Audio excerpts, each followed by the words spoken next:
लोक तुमचा विचार कधी करतात माहीत आहे? मग हे जाणून घ्या. आपण अनेकदा विचार करतो, लोक माझ्याबद्दल काय विचार करत असतील, काय बोलत असतील. पण सत्य याच्या उलट आहे.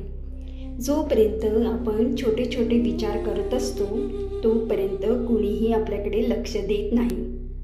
पण ज्या दिवशी आपले विचार मोठे होतात, ज्या दिवशी आपण वेगळं स्वप्न पाहतो, त्या दिवशी मात्र लोक आपल्याबद्दल विचार करायला सुरुवात करतात.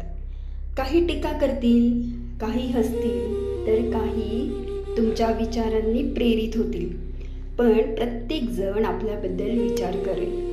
म्हणूनच लोक काय म्हणतील ह्याची भीती बाळगू नका. असं काहीतरी करा की लोकांना तुमचा विचार करायला भाग पाडले जाईल. शुभ सकाळ.